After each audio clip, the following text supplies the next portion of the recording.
Good evening. On behalf of the Talbot County Free On behalf of the Talbot County Free Library and the Academy Art Museum, I welcome you to this very special event. We have a real treat in store for you tonight. Kathryn Schulz is going to give a reading from one of the most remarkable books I have ever read, her memoir, Lost and Found, and she will talk about the book with her partner in love and life, Casey Sepp. Casey Sepp. Yeah, we're all glad to hear that. What can I say about Casey Sepp? Staff writer for The New Yorker, author of the New York Times bestseller Furious Hours, Murder, Fraud, and the Last Trial of Harper Lee, named one of the best books of 2019 by The Washington Post, The Economist, Time Magazine, and President Barack Obama. Casey's a graduate of Harvard, a Rhodes Scholar, and illustrious product of Talbot County Public Schools. And she, here it is.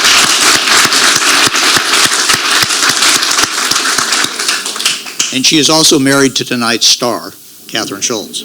I think I'm married to tonight's star. I think they like each other. Kathryn is also a staff writer at The New Yorker, where she won a Pulitzer Prize for the really big one, an article about seismic risk in the Pacific Northwest. Her memoir, Lost and Found, grew out of Losing Streak, which was originally published in The New Yorker and later anthologized in the Best American Essays. Her other essays and reporting have appeared in the Best American Science and Nature Writing, the Best American Travel Writing, and the Best American Food Writing. Do you detect a pattern there? If you get a chance, you really should check out the TED Talk Kathryn gave about her first book, Being Wrong, Adventures in the Margin of Error. It'll make you feel a lot better about all those uh-oh moments you've had in your life. But of course, Kathryn's greatest claim to fame is that she was wise enough to fall in love with and marry a native of the Eastern Shore. Ladies and gentlemen, a warm welcome, please, for Kathryn Schulz and Casey Sepp.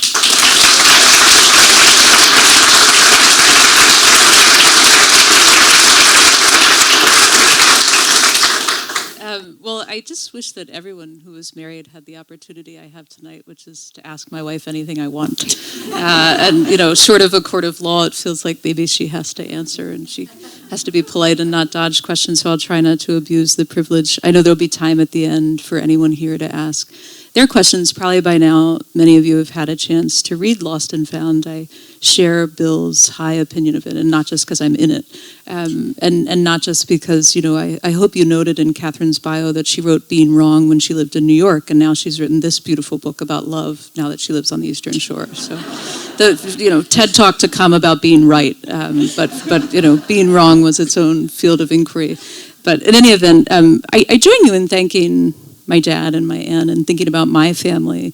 It's certainly a privilege to see them represented in your book, and everyone should be so lucky as to have their life thought about and written about by someone who's so gifted at thinking and writing. And I wonder if you could just tell us a bit, first of all, about the idea of family. What constitutes a family? Who is it? Who isn't it? And when you sat down to write this book, how you thought about this fraught idea for many people, and this kind of complicated historical one, but also, earthy and straightforward. Hopefully everyone here has a family. Who's in, who's out, and how did you figure out how to put your family, my family, the family we've made in conversation with one another? I should start by saying I exercised no control over the questions Casey was going to ask me tonight. And I'm glad of that because, of course, that's a beautiful question. And interestingly, not one I've been asked yet about the book. Even though in my head this is absolutely a book about families. It's a book about the families that make us and a book about the families that we make. And I am mindful that I'm unbelievably lucky. I come from a very, very happy and loving family, which I regard as a little bit of a miracle, and actually something even more beautiful than that, a very deliberate effort on the part of both of my parents, neither of whom could say that in an uncomplicated way they came from a happy and loving family. I mean, they loved their families very much, but I would say each of them had far more difficult families than I had, and when they met and fell in love and married, I think they were very clear on wanting to give their children a better life than they had, and they succeeded wildly from the perspective of those children, my sister and me. So I'm mindful I am very lucky with respect to the family that gave me my idea of family. And of course, I feel unbelievably lucky about the family that I married into, who I was just acknowledging, and of course about the family that Casey and I are making together. And that luck is multidimensional, right? I mean, at its core, I just feel I have been showered with love and faith by a lot of people, those who raised me and trusted me to be who I was and only ever wanted me to be the happiest version of myself I could be. And those I encountered along the way, like the Sepps. I am obviously not in a position to ever be prescriptive about what counts as a family and what doesn't, right? I'm very mindful that the family that Casey and I have formed together is not a family that would have been widely acknowledged as worthy of the title quite recently, and in fact in some places and among some people still isn't, and I appreciate the struggle many people have gone to decide that ours is a family founded on love like all good families are. So it is complicated. I know the idea of family is complicated for countless reasons for countless people. But because my own legacy is one of deep happiness, and because I really do believe that we are not isolated creatures on this planet, right? Like, it's so funny, I wrote a memoir, and memoirs are traditionally about their author, and yet I don't believe that any of us is just like a little free-floating entity who creates ourselves, right? We're formed in families and by families, and that in turn influences the kind of families we make. So, yes, I think I value that context and those connections, and I very deliberately set out as part of what I was doing in this book to essentially praise, the families that made me, the family that made Casey, and to think about how important those ties are in our life. Good enough? It's funny, I was sitting next to my partner who I love and trust. I weirdly feel now like I'm being graded on my answers. Was that good? Should I workshop it? Well, it's true. A great blessing of our marriage is, we write things, and I hand off drafts to Kathryn, and she reads things to me, and we think together. So it is unusual to be deprived of that holding forth opportunity. Yeah. But I love to listen to Kathryn, and hopefully you all do too, because we're going to make her talk some more tonight. But I'm interested. So, right, this book has got these discrete sections, and obviously our lives were discrete and met at a certain point in time. And it's actually, it's profoundly beautiful to me personally, but I think even literarily in the book, it's an interesting moment, a kind of geometric moment where two paths cross and meet. And you quote this beautiful Szymborska poem about how it could have been otherwise. Rotate the world 1/1000th of a degree and we never met. And probably some of you feel that way about your lives. But there's also this way your father and my father have a lot in common, the ways that their lives could have been radically different. My father was adopted, and Kathryn tells that story in the book, but your father had this extraordinary journey to America and really remarkably turbulent young life. And I wonder, for those who haven't read the book or who maybe don't know your family's history, if you could tell us a little bit about your father, Isaac, and his family, and the story of how they came as refugees to this country. I'd be happy to. I have to start it by saying that I deeply wish I could just hand the microphone off to my father so he could tell it, not only because I love him and I miss him every day, but also because he would do an infinitely better job of it than I possibly could, and you guys would all be wrapped and on the edge of your seat. He'd be standing. He'd be actually like kind of somewhere over here, and he had this really booming voice. You'd hear him like 6 blocks away, and a very heavy accent and a big belly laugh, and just a really infectious, delighted spirit that he brought into every room he ever walked into.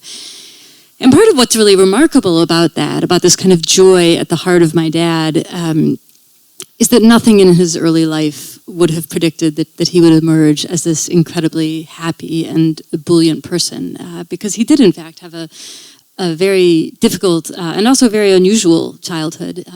My father was born in Tel Aviv when it was still a part of Palestine. He was the first child of a Polish mother who was the youngest of 13 children. She had grown up in a shtetl in Poland, and when the Second World War was coming, that family only had the resources. They knew what was coming down the pike, and they only had the resources to get one of their children to safety. And in an act of parental courage and desperation and hope, I truly cannot imagine they got enough money together to send their youngest child via essentially an arranged marriage to Palestine. All 12 of the remaining family members wound up in Auschwitz. Only one survived. So my grandmother, the youngest of the 13, and actually her oldest sibling, the oldest of the 13, survived. And my grandmother, of course, weathered the war in Tel Aviv. And then after the war, Tel Aviv turned out to be, was certainly a better place to be than Germany in the 1940s, the early 1940s during the war, but then Tel Aviv became a war zone. And her family was very poor, and they needed to get out. And my grandfather, who was a really remarkable person, he was trained as a plumber. There was no work in Tel Aviv, and he had a lot of hustle. And he had heard through the grapevine that you could make a living on the black market, the post-war black market in Germany. So he picked up his family. By then he had 2 more boys. He picked up his wife and his 3 children, and they moved in truly one of the most improbable trajectories in the history of Judaism. They moved from Tel Aviv in 1944 to Germany. And my father spent the next 7 years of his life being the only Jew in a very small town in the Black Forest in Germany. And eventually, and in fact, my grandfather did work that whole time on the black market and was able to raise a little money. And eventually they got both refugee visas and enough money scraped together to get passage on a ship to the United States. So my dad came here at age 12 and settled in Detroit. He didn't know a word of English. He spoke 6 other languages fluently. And again, I wish he were here among us tonight because within probably a year and a half, he spoke the way he did by the time I knew him, which was more eloquently than probably, frankly, me and Casey combined, which, yeah, I don't want to boast, but it's like not the lowest bar ever. so that's the remarkable story of Isaac Schultz. There's much more to say about it and a little bit more in the book, but yeah, I wish he could tell you himself. Well, I'm going to make you read from the book in a minute, but I'm not going to make you read one of my favorite parts, but the account of Isaac's journey reminds me. I wonder if you could share with us, it's such an iconic image and important to remember that it's real and it happened in the past and it could keep happening if, we maintain our values and think about the radical hospitality we can offer the world and that, frankly, many people in Ukraine need right now. But can you tell us, they got their visas, but what was your dad's first memory of America? Yeah, it's very moving to me, and it's amazing how sometimes the trite and the hackneyed and the thing you think you've heard 1,000 times when it actually happened to someone and to someone you love or even just someone who tells you the story firsthand, it's you realize why it's been told so often that it feels like a cliche. My dad is not a great traveler his whole life. He's terribly prone to motion sickness. I regret to report I inherited that problem. They were, of course, in the steerage class berth on the ship from Bremen in Germany to New York Harbor. My dad was sick within 6 minutes of that boat pulling out. I mean, he just was utterly ill the entire voyage. He spent almost all of it just curled up in misery in his tiny little bunk he was sharing with his brothers. And at the very end of that trip, his parents called him up because they wanted to make sure he saw something. And my dad came up to the deck of the boat and looked out, and he saw the Statue of Liberty. And I'll tell you, my dad was a very critical thinker. He was very conscious about the world around him and power dynamics and unfairness, and was never a thoughtless knee-jerk patriot. But you've never met a more passionate American than my father became.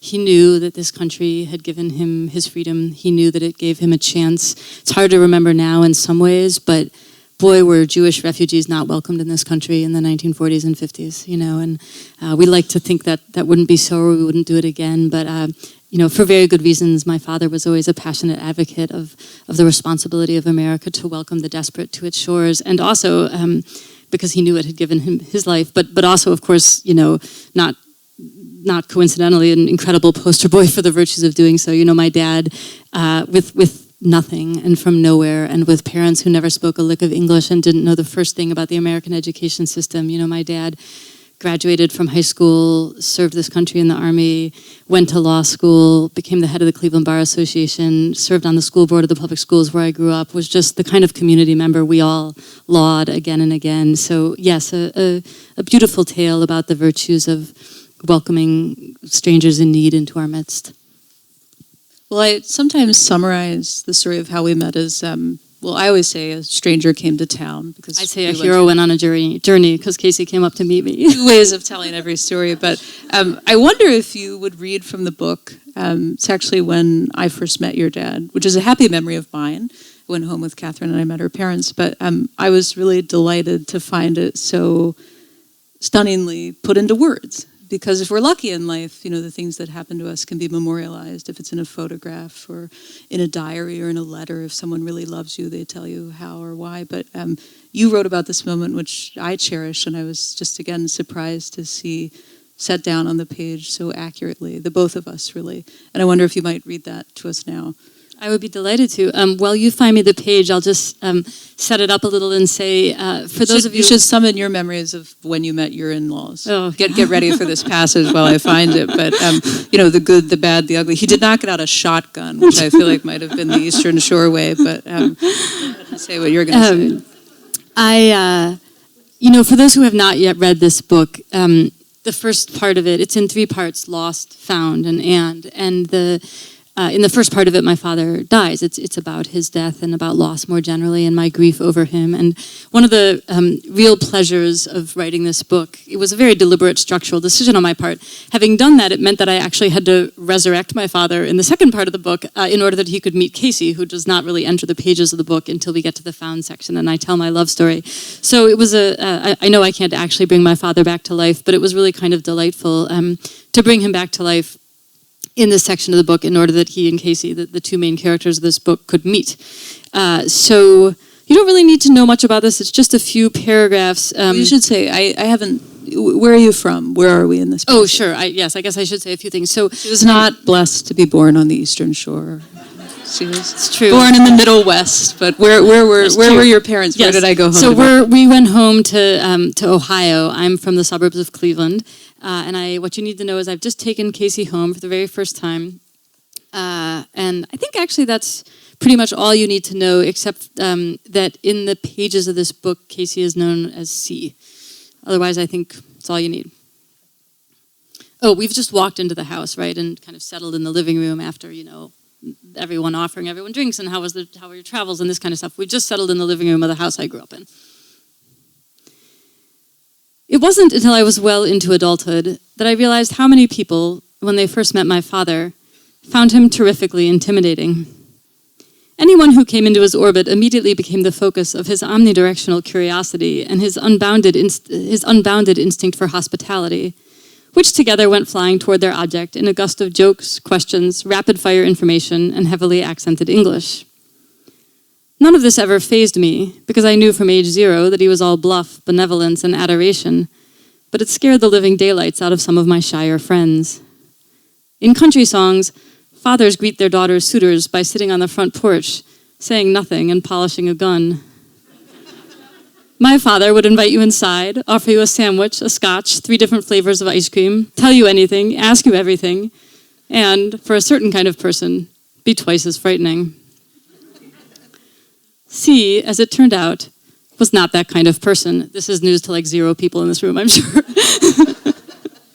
I have seldom been more filled with joy, and also already something like pride, so thrilled was I to have her in my life, than that first day when I sat there listening to her talk with my parents. It filled them with similar joy, my mother told me later, to sit there watching us. Amid all the questions and answers, one exchange in particular stands out, occasioned by the fact that C was raised, as no one in my childhood was, to say sir and ma'am to her elders. My mother, who had worked hard to instill good manners in her own children, found this charming. My father wanted to know if her parents had served in the military. No, sir, she explained. She was just from the kind of family and the kind of place where that's how things were done. Well, be that as it may, my father said, you're to call me Isaac from now on. I have never known C to miss a beat, and she didn't miss that one. "Okay, Sir Isaac," she said. That's all you need to know about my father and Casey. Well, I cherish that visit for another reason, which is that we went to get brunch with Kathryn's parents not long after that, and LeBron James walked out of a restaurant in Shaker Square, and I was like, they've pulled out all the stops in Cleveland. You know, this is really great. We treat our visitors right. Yeah, Kathryn, of course, was like, who's that? It's like, in the book she says he's as tall as the Eiffel Tower, which I think is actually quite accurate. But you read that passage and it's obvious. I mean, there's so many little strands in there that we could talk about. And one is the way that your parents delight in watching us and the way that, you know, we delighted in watching them, because there's this sense of recognition that, you know, they saw our love for what it was and we recognized theirs. And you write in the book that if we're lucky, we live long enough to experience that. You know, we see our parents as a romantic couple and we get to think about what their young lives were like. Or, you know, we grow up in our second grade teachers' minds around here somewhere. You know, we grow up and we realize how rich her life is. And, you know, we realize her husband was a pillar of the community. And, you know, John and Peggy Ford become instantiated to me in a way. You know, she was magical to me in the second grade, but here she is as an adult, just truly someone I admire and whose marriage is a model. And I wonder if you could talk for a minute about models of marriage and kinds of love, because the book is really sophisticated in that way. You can admire romantic love or the love of one's friends, or you talked about patriotism already. So there are all these registers in which the book is sort of thinking about love and admiration and adoration. And I wonder, it's partly a question about how the book came to be and partly a question about how you think about those things and models you have for them or models for writing about them. Well, I certainly would be happy if people experience this as a book about love. I think that's right. I think it's what I set out to do in a lot of ways. It's about familial love, as we were discussing earlier, certainly about my love for my father and his for me, and for that matter, about Casey's love for her father and his for his daughters. It's about love of place. You know, I actually, I can say this, right? Raise your hand if you're from Ohio. Oh my gosh. All right, who's the spoiler in the back? Where from? Oh, Dayton. Okay, we're safe. So, I mean, Dayton, like, don't like, you know, report this back to anyone at home. I have pretty mixed feelings about where I'm from in a lot of ways. It was a wonderful place to grow up. I love the people who I know from childhood. I'm very, very close to my childhood friends. But I couldn't ever imagine living there as an adult, to tell you the truth. I admire my parents for moving there to raise me, because I know that they really were trying to make a great life for their children, and they chose a place with really strong schools, and they chose a place where their kids could play in the street with other kids, and it was all of that to me, but I've never had any desire to move back. And it was quite magical to me to move to the Eastern Shore, not the kind of place, first of all, that I had ever heard of, to be honest. I know. You know, I mean, like all people who aren't from here, I was like, how does Maryland have an Eastern Shore? What, like the coast, you mean? What are you talking? Anyway, I have since been set straight in my evil, evil ways. And I do really love it here. And it was a real pleasure to write about love of place. I think that's a really important theme in many people's lives as well. Many things can feel like home to us, and a topography or a culture can be one of those. So there certainly is a lot of kinds of love in the book. And, you know, I think that, a lot of contemporary memoir, and to be clear, I'm not saying this dismissively at all, but a lot of contemporary memoir is caught up with with trauma, right, or with dysfunction. And that's a really good and important thing. I mean, I'm very, very glad that we live in a culture and at a moment where it is acceptable to write about terrible things that happen, and where people can find community around that, and hopefully some consolation around that, and some healing and some peace. But that's not the story I wanted to tell, because it isn't the story I have to tell, right? It's not my life. And I think the other kind of memoir that's popular is the celebrity memoir, but I'm not, Michelle Obama. I'm extremely not famous. And so I worked with what I had, which was the ordinary and the happy, this quality of love and how it operates in all these different veins in our life. And I don't know. I don't know what's more important, to be honest. When you think about love in all of its qualities, love of God for many people, love of nature and the land, love of one another. To me, that feels fundamentally like what we should celebrate, and fundamentally like the thing that most deserves our attention and our intellect and our thoughts and hearts. So yeah, I guess it seemed obvious to me that's the register the book was going to work in. Well, you just used the word happiness, and this is a horse I like to ride. What is? I think that it has this kind of facile connotation in a lot of life today. You buy the right product, you have the right app, and you'll be happy, or you make a certain amount of money. But I know you think a lot about classical philosophy and eudaimonia and this kind of deep notion of... Not as much as you, but okay. Feeding Kathryn my interests. Or not and as my deeply as questions. you. Well, in any event, there used to be a very robust sense of what it meant to be happy, and it didn't have to do with products or goods or the size of your house. And I wonder, one reason that I think it's easy to make light of a book about happiness is it feels so subjective. And I wonder if you could talk... You register happiness in very different lives and very different circumstances, In some ways, of course, your father's life was traumatic. We've just revisited his horrific family story, and among many Jews from Eastern Europe, and I know that they feel like they were lucky, but of course, many of us have never seen trauma like that, and yet you describe his life as happy.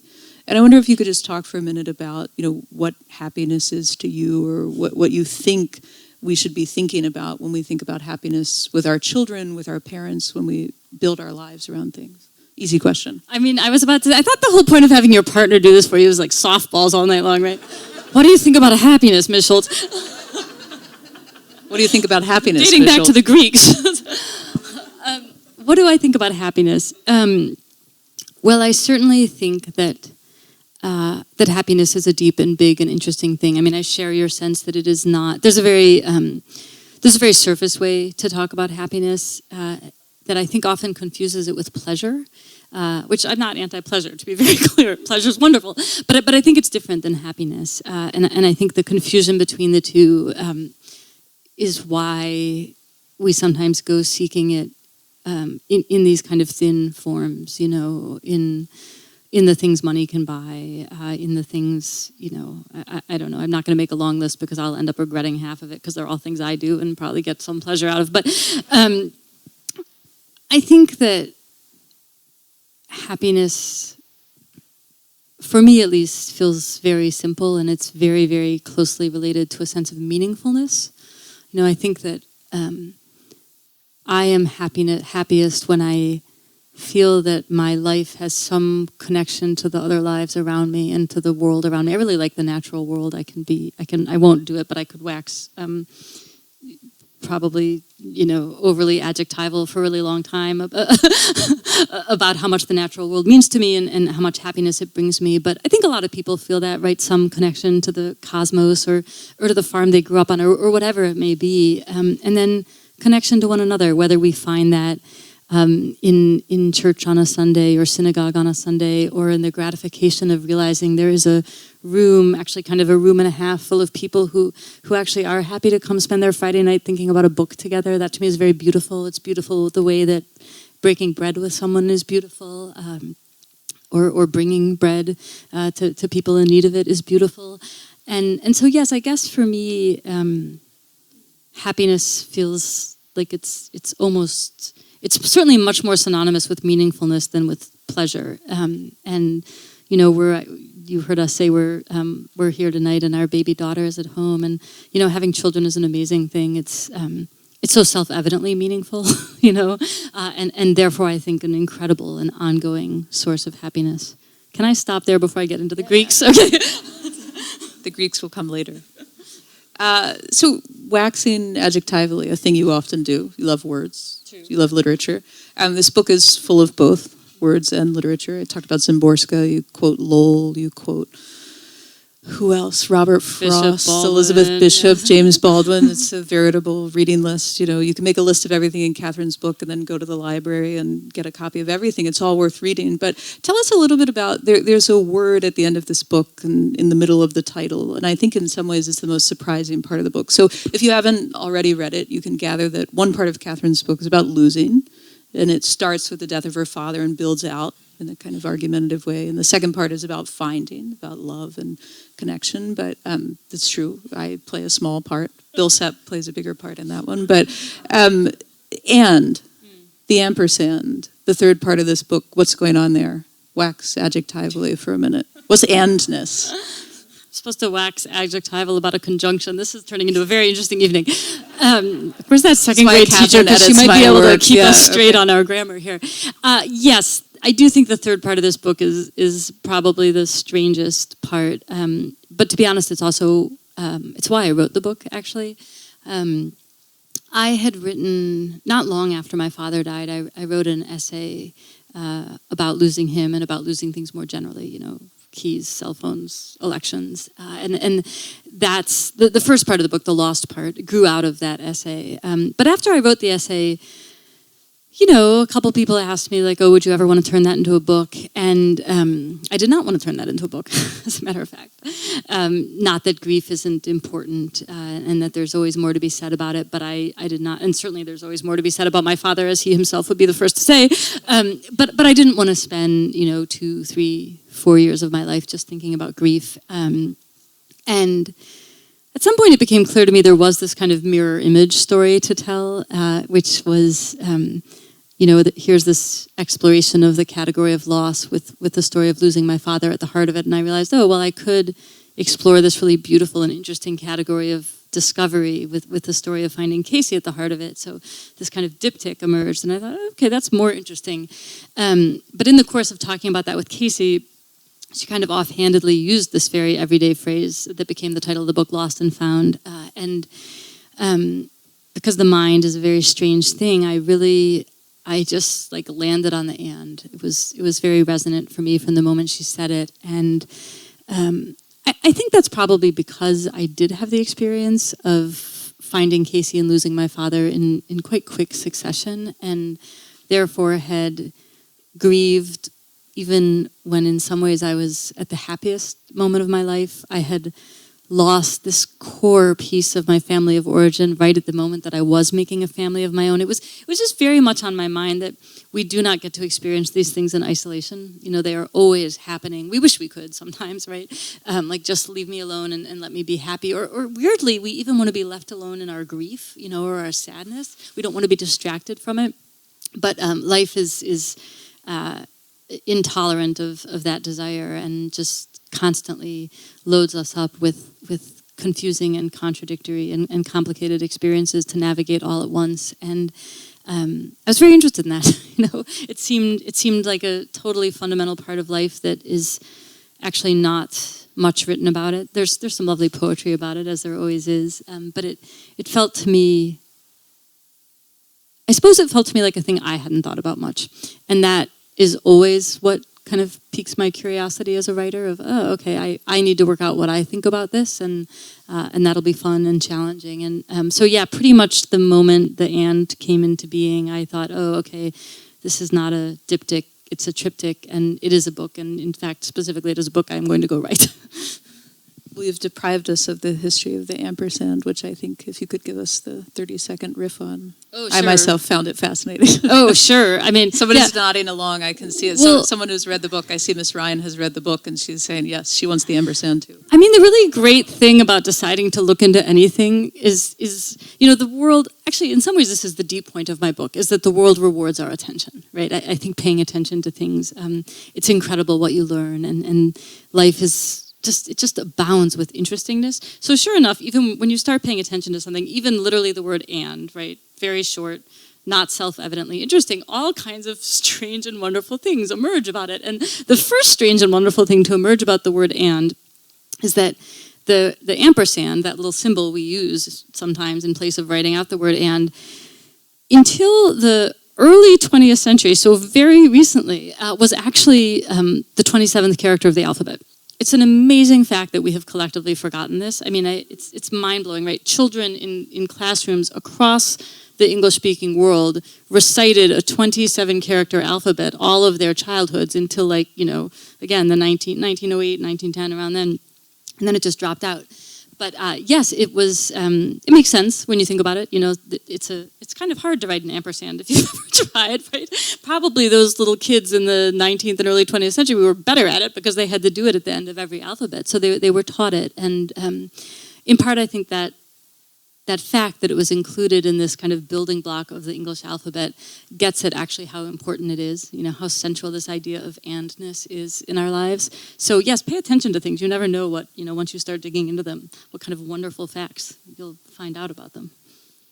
I know I just asked you to kind of parse that really technical and grammatical aspect of and, but you wrote an op-ed for the New York Times drawing this out, but I feel like there's this way in which, yes, all of life is like this, but especially life in the pandemic has felt this way.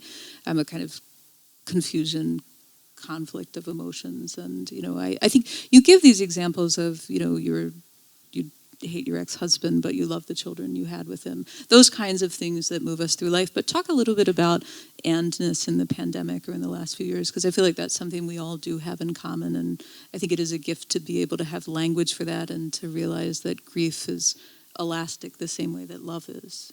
Sure. I mean, a very strange thing about writing this book is it was like 98% done before the pandemic started. And I had the weird experience of watching as the things that I had been thinking about kind of nonstop for several years, suddenly everyone was thinking about them. Everybody was thinking about the capaciousness and the strangeness of the category of loss, right? Because we were trying to figure out, well, how do we reckon emotionally and ethically with the fact that we're losing both, on the most tragic and just, countless lives to this pandemic, but also losing truly things we didn't even know we could lose, like the ability to just walk into a grocery store.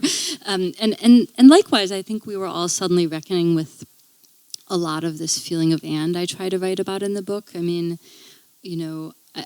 I think many people, for example, were gravely worried about their elderly parents, in some cases their elderly and sick parents throughout the pandemic, and at the same time were actually really happy to suddenly have so much time at home with their kids.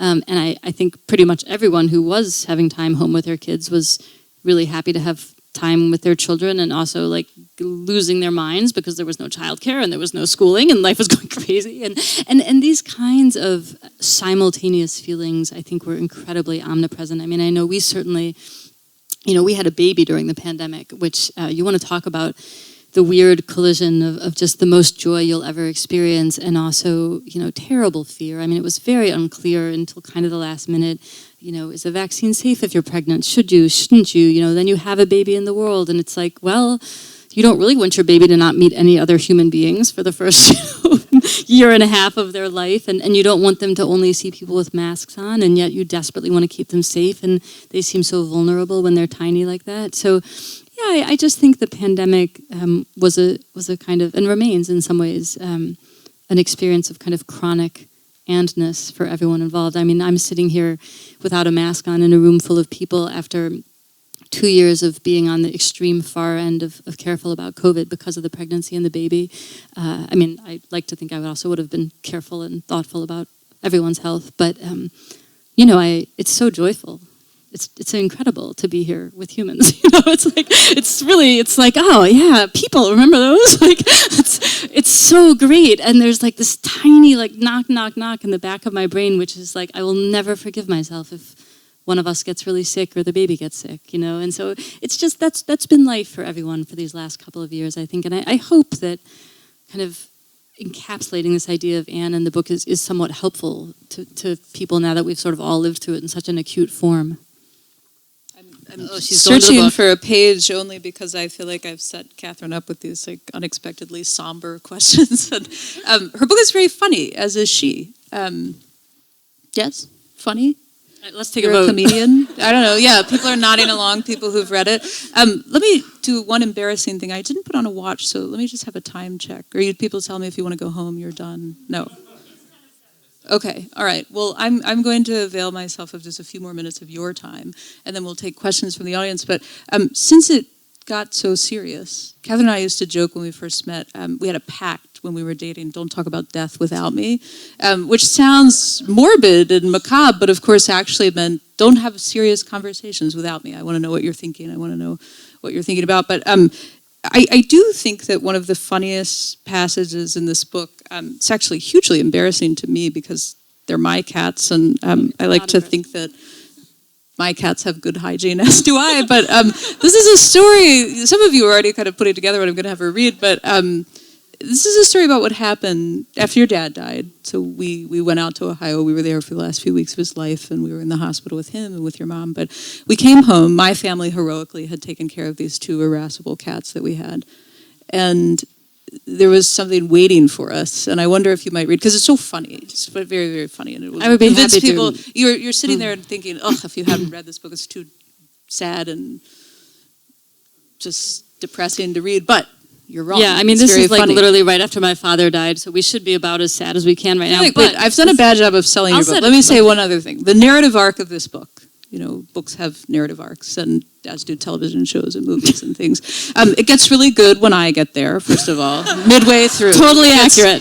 Don't just really. My favorite part to write. I show up and things get better for Kathryn, for her family, for the whole state of Ohio. But it does have a narrative arc. I mean, you chose to begin with grief, and you move into love, and then you move into end.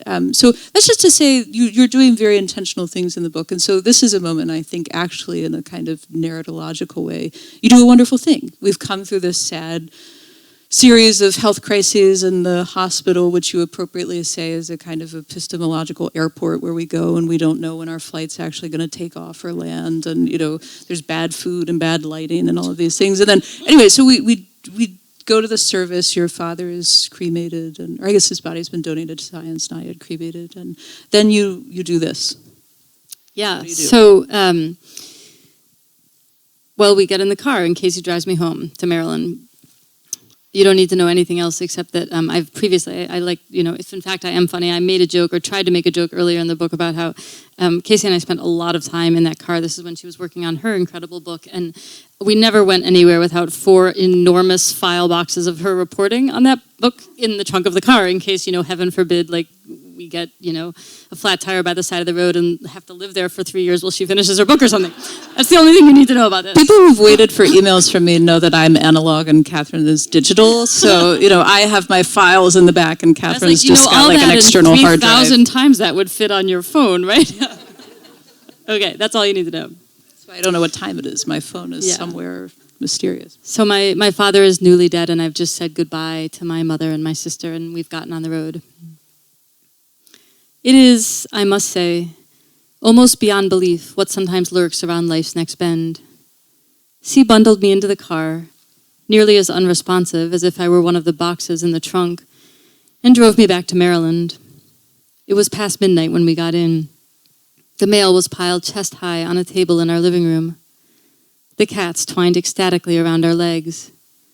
I stumbled upstairs, overwhelmed by a colossal, grief-drenched fatigue, and began to get ready for bed. It was then that I glanced down and noticed tiny dots on my bare feet. I bent to look closer and thought a series of dim, desperate, incredulous things. Our cats do not go outside, and we had never had a problem with them before.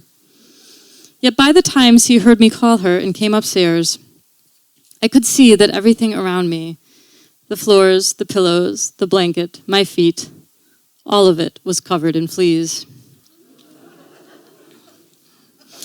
Should be so lucky as to have a wife who writes a book about your life. Then everyone will know that your cats had fleas. We looked at each other for a very long moment. And while this is neither a practical nor a palatable suggestion, I do think, in retrospect, that if you ever want to know if you are in the right relationship, you might try the combination of an 8-hour drive, 12:45 in the morning, fresh grief, and fleas. C took both my hands in hers, looked me in my shell-shocked eyes, and offered to get us a hotel room. I shook my head. The one thing I wanted, more than anything, more even than sleep, was to feel like I had a home. And so, as calmly as if it were high noon and she had just developed an interest in practical entomology, she began Googling what to do about an infestation of fleas. Meanwhile, I stood there uselessly, my sorrow suspended like something hideous in a murky solution of disbelief. The only other feeling I could access was an abiding gratitude that I had not walked into that house and that situation, that whole appalling, absurd, overwhelming situation, all alone. Shortly thereafter, and for the first time in my life, I found myself almost equally grateful for the fact that there is such a thing in this world as a 24-hour big box store, the Walmart in Denton, by the way. Which is no longer 24 hours. If you get fleas, don't go there at 1 in the morning. You'll have to check the hours. It was inside one of these, halfway down the pet aisle, that my exhausted inward needle swung abruptly from meltdown to mirth. The next thing I felt was a longing that I knew would be with me for the rest of my days. I wanted to tell my father what had happened. My mother would feel awful for us, I knew, but my father, standing there next to C, holding a bottle of flea shampoo, I started to laugh. My father, feigning perfect seriousness, would have said, "I've always told you should get rid of those terrible cats." He would have reminded me about the world's shortest poem about fleas, Adam had 'em, and understood its relevance, how even at the extremes of human experience, rejoicing or grieving, in paradise or newly expelled from it, we are still just another lowly creature at the mercy of the world. The thought buoyed me up somehow, and in the car on the way home, I felt, despite everything, more human than I had in weeks. In another 2 hours, the floors were treated, the terrible cats were angry and clean, the old linens were in the laundry, fresh sheets were on the bed, and we were in it.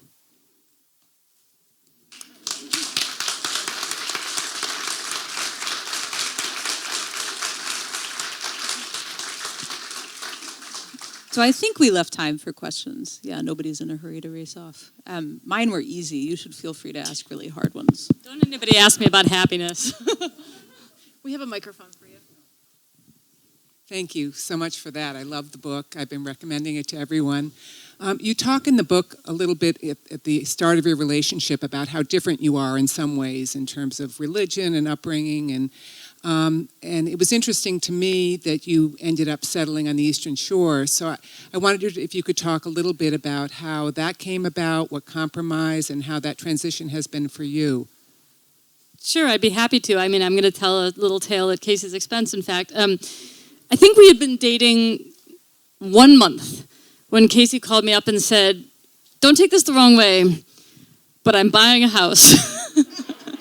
So I was living up in the Hudson Valley of New York at the time. Casey had moved back home. I don't know when I get to interrupt this. And I said, "You're reserve the right. buying a house where?" And in fact, she bought the house that we still live in now. And she was actually very sweet about it. And I'm not indicating that, I would never live anywhere else. I'm not trying to unsubtly, tell you I'm not that into you. It makes sense. It was an old family friend, very beloved property. I think I should do it. But the truth is, she sent me the pictures of that house, and I think my first thought was, gosh, what a lovely place, and how fun. Like, look at all the ways we can make it our own. And I hadn't been to the Eastern Shore yet, so that was a strange thing to find myself thinking. But I think, falling in love is so interesting and beautiful. Relationships definitely involve compromise. I don't mean to suggest they don't. But certainly that didn't feel like one. And I think we're both mindful life is long. Who knows where we'll live at every stage of it. But it felt, from the beginning, it was beautiful to me that Casey was so attached to where she was from and so close to her family, as I am as well. And it felt like a gift. I say this in the book, but it felt like my world just literally got bigger. I moved to a place I had never heard of. Like this whole part of the country opened up in front of me. And I guess that's the answer is certainly with respect to geography and being here. I am, I did lose my father 1 year later. And I'm grateful for every minute we have with the Sepps, and it feels precious and sweet to me to be somewhere where it's actually not that unusual to have, Casey's younger sister lives on the farm they grew up on. We're over there all the time. I'm sure to their annoyance, here's our daughter, we're going to town, have fun. But it feels beautiful to me and precious. I feel I'm just mindful that actually getting to know a community at the side of someone for whom it is so precious and who, as all of you are, is central to it in some ways, feels like a real gift. Do I get to give an answer to this question? Sure. Well, I'm not going to stop you. I just want to say, it's so interesting if you've read the book. Kathryn is such a keen observer of wherever she goes and whomever she meets, and it was just such a blessing to have her mind and heart and talents applied to my family in this place. And I'll give you an example. She read the passage about when I met her father, and it's certainly true that I was taught to sir and ma'am and open doors and that sort of thing, but I never realized I was taught something else that's a real particular Eastern Shoreism. And you'll notice when Kathryn said something about the cake, she said Miss Donna made it.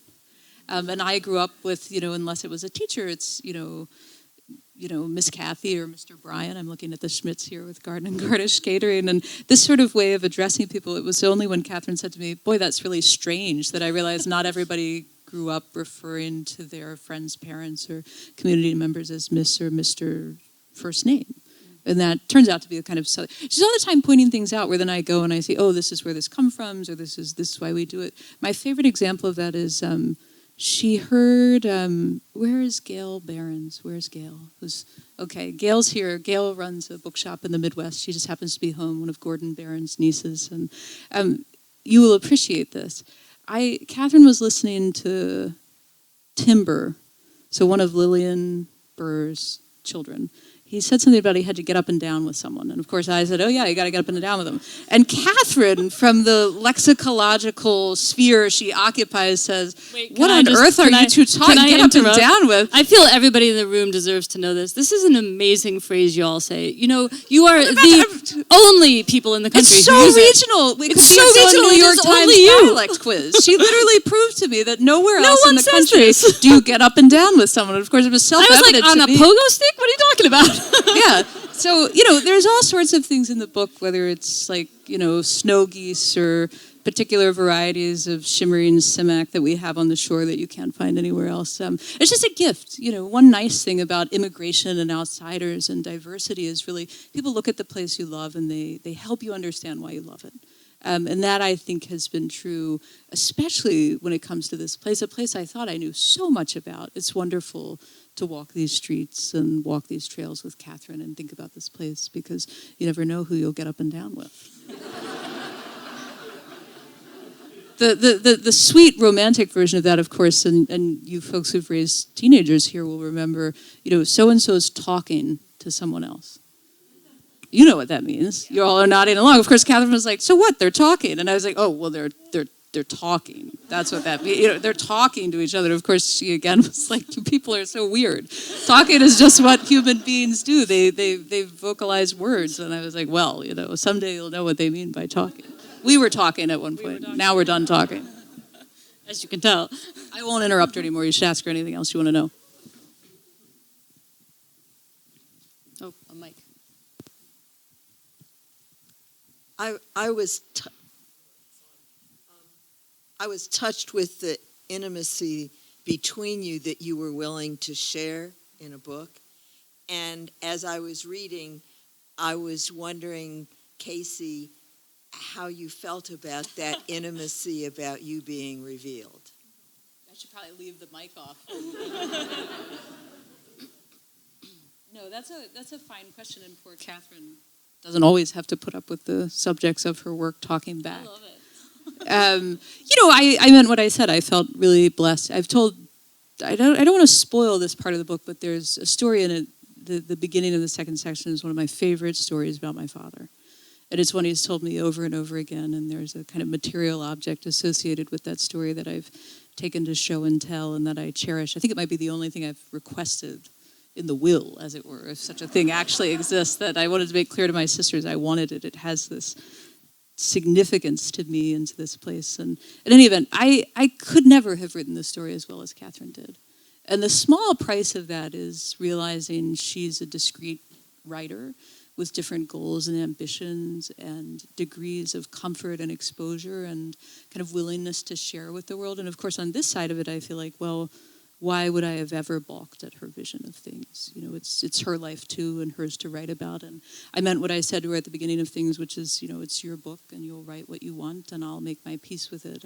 It turned out to be a very easy piece to make. But I'm going to turn that into a question for you, because when I put my list away and I didn't make it through all my questions. One of my questions was going to be if you have advice for folks who want to write about their lives, because I don't know that I could do it. I mean, there are certain stories in the book that I wish I could tell as well as Kathryn did, and I do love this place, and I would love to write more about the Eastern Shore. I don't write about it very often. So I wonder if you, you know, that's a question for you too. How did you decide what was, you know, going to be there for the public, and, you know, what would you hold back, and how, to some extent, that intimacy is why it does feel like a gift of a book. You really feel like you sit down in our life and in the lives of our families. So how did you figure out what you were going to share and not? And if you have advice for the rest of us who might want to do some writing someday. Well, yeah, I have a really strong piece of advice for the writer next to me, which is stop with this nonsense about how you couldn't write it that well. Will you guys all start lobbying Casey to write about the Eastern Shore? Because there's a book lurking and waiting, and she should write it, and it would be beautiful. So, you know, that's all ridiculous. I mean, look, I am mindful. You asked about differences between us. One of the differences between me and Casey is I'm like among the least private human beings ever created. Like, I just don't care, right? I have nothing to hide. And it's not that private people do, it's just a different sense of boundaries. But I was raised by a gregarious extrovert and didn't fall far from the tree. And I'm happy to talk about my life. And I fell in love with and married someone who is naturally much more private than I am. And she and her whole family gave me a great gift, which was the trust that I would write something that did not feel that it violated any of the bonds of family, and that would in fact feel right and true. And I hope that I did. They certainly made it very easy, meaning, you know, it's not like when you sell a book, you go and you talk to a bunch of different publishing houses, and they ask you all these questions. And I vividly remember sitting down at one of them, and the publisher was kind of asking these questions about my different family members, and I couldn't quite figure out what he was on about until finally it became very clear that what he was trying to say was, are we going to get sued? Like, you know, is there anything in this memoir of yours? Because these family stories can be really fraught, right? And I was like, sir, you really don't need to worry about it.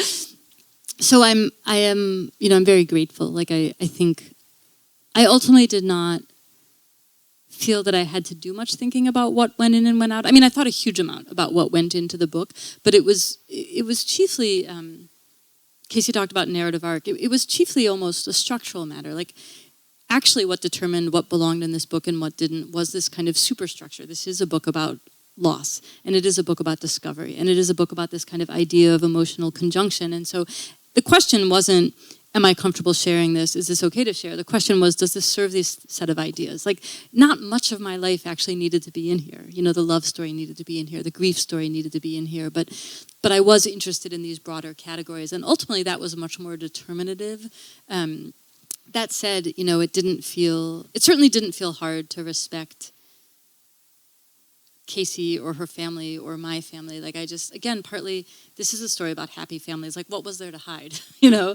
But in terms, I will say really quickly, in terms of anyone who's ever thought about writing about their own family or their friends or their community, all those stories are individual and idiosyncratic and specific, so I'm not going to try to dole out general advice, with one exception, which is, if there is someone in your life who you love, or someone in your life who you find exceptionally interesting, and it's even ever crossed your mind that you'd like to write about it, even if only so your children or your grandchildren can know what that person knew, get out your phone or some kind of recording device and get them talking.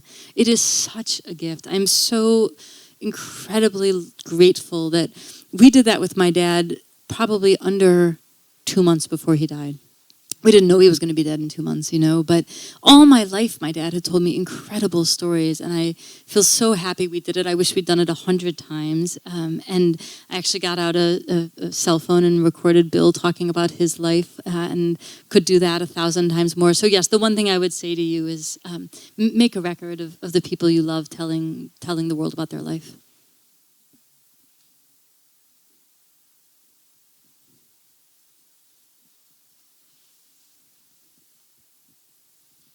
One thing I'd like to point out that you two have similar. So we've been talking about the differences in your lives. I think you both share an enormous curiosity about everything, and I think it comes, at least Kathryn, on your part, from your. It may come in other parts of your family, but it was definitely from your father. You say on, I think it's page 9, I think it is, you say you say panoptic curiosity. And the thing you read recently about when Casey met your father, it was omnidirectional curiosity. So. And one thing I'm curious about, on page 7, you make a list of the things that he was interested in, starting with, the novels of Edith Wharton, ending with the pros and cons of apple cobbler versus apple crisp, and in between, there was cosmic background radiation, whatever that is, and nocturnal monkeys in South America. What I'm curious about, when you would have dinner with him or whatever, would all those things come up at the same time? I'll read you the list. Here it goes. It's very, very quick. The world was endlessly interesting to him, and he just delighted in discussing any part of it. Here we go. The novels of Edith Wharton, the nature of cosmic background radiation, the infield fly rule in baseball, the lingering impact of the 1947 Taft-Hartley Act, the discovery of a new species of a nocturnal monkey in South America, the merits of apple cobblers versus apple crisps. I think that's literally a lunch transcript from one time when we went to lunch with your dad. It's like the fact checker. I raised my head and was like, yes, that was at Cranberry Run, a restaurant in Cleveland. I do feel very fortunate. I grew up, under or beside, I guess, this kind of blazing intelligence that just looked out at the world and was like, wonder why those lights are that color, anything that the universe presented him with was a thing worth thinking about, and that's a delightful thing to expose a child to, because I can tell you, having a child of my own now, she's only 7 months, and yet her curiosity about the world is naturally boundless, right? We sit and marvel about her all the time because her attention to what's happening around her and her interest in it really does just seem panoptic. and that's a lovely thing to be able to nurture in a child and to be able to sustain in yourself into adulthood. And yes, our dinner table conversations were a ton of fun. Also kind of an exercise in, if I'm a chronic interrupter, which I fear I slightly am, it's because it was the only way to get a word in edgewise in the family I grew up in. But I feel incredibly lucky. I know that part of why I fell in love with Casey is she has a mind like that also. As anyone who's read her work knows, anyone who's had a conversation with her knows, she took that curiosity and honed it on the very sharp whetstone of being a reporter.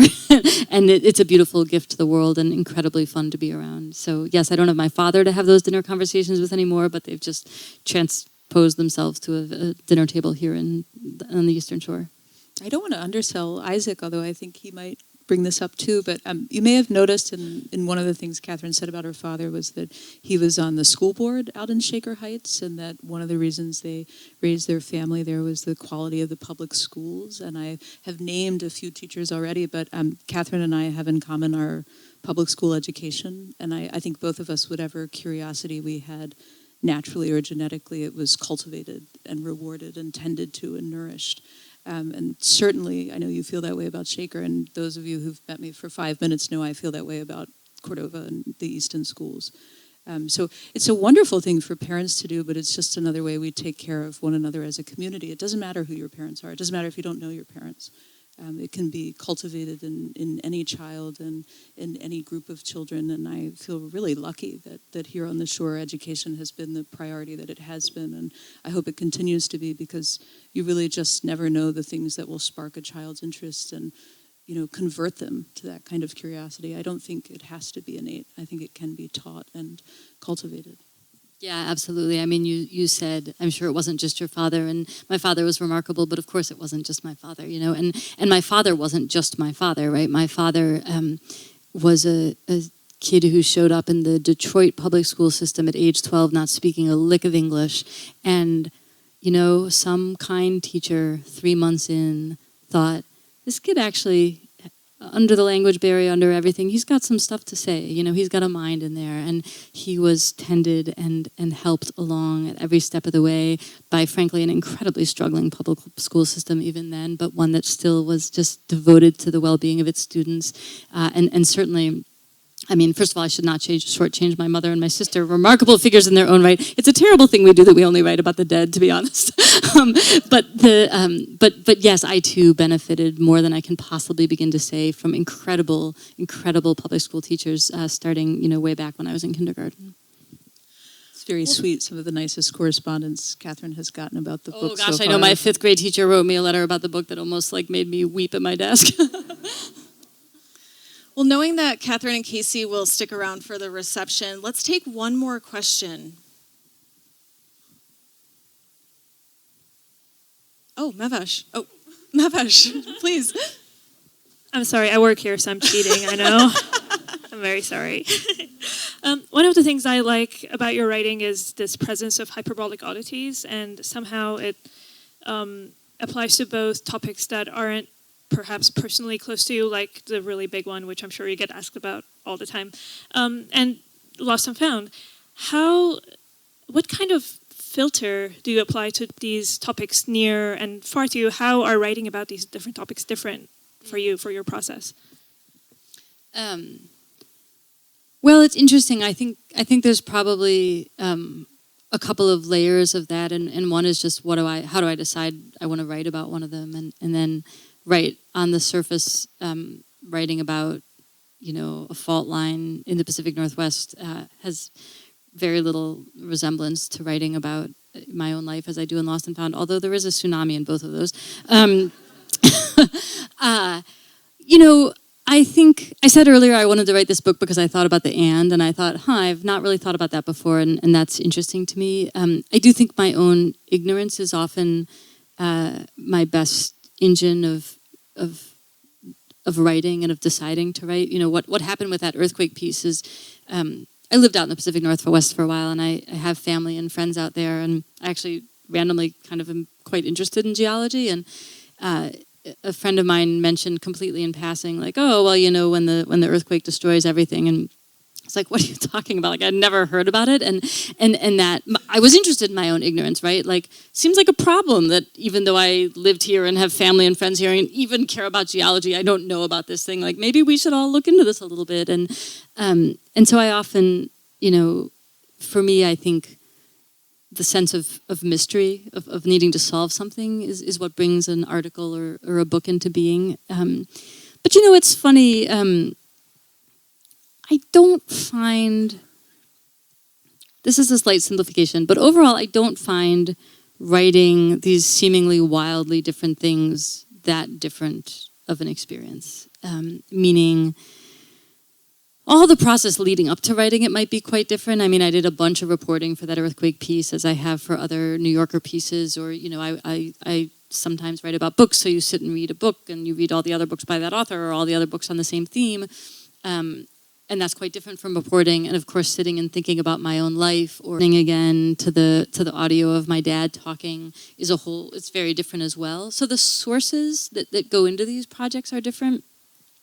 But when you sit down to write, to be honest, it all feels pretty similar to me, meaning the task is always the same, right? Which is to find language for the thought in your head and language for the information you have and that you want to convey, and also a structure, right?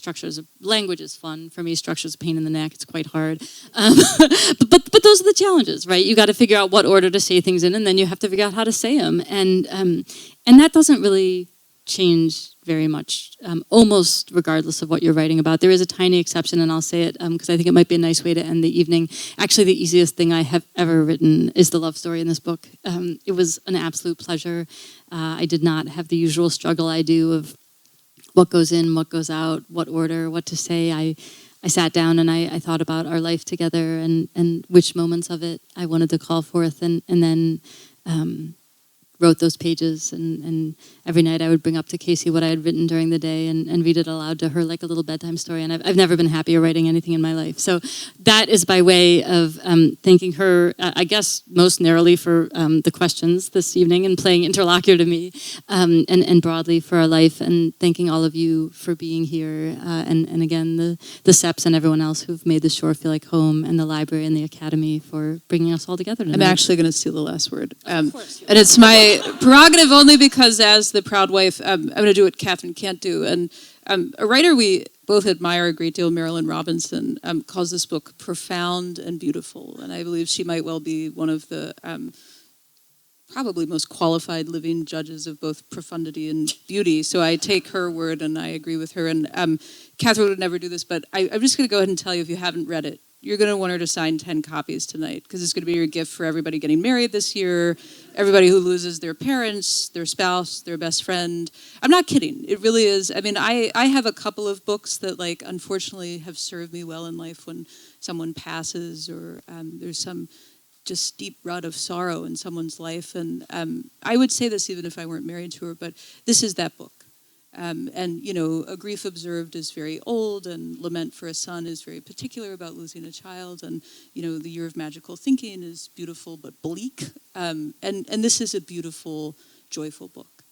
So if you don't buy your 10 copies tonight, you know, 2 months from now, you're going to know I'm right. I think Louisa at Curly Q is going to keep selling signed copies, but we do have a 7-month-old to put through college. You know, we do want to, I'm trying to, what else can I say? We got to pay for this giant cake that Miss Donna made. No, I am taking a moment just to be the proud wife and say that even if I weren't in it, it's a beautiful book, and I really do think when you read it, you'll feel that way. So, you know, you're hearing some choruses to that effect, and she's, you know, too professional or proud or something to ever do this, but I'll do what I never did with my book. You know, nobody needed 10 copies of my book, but you need 10 copies of this. You really do.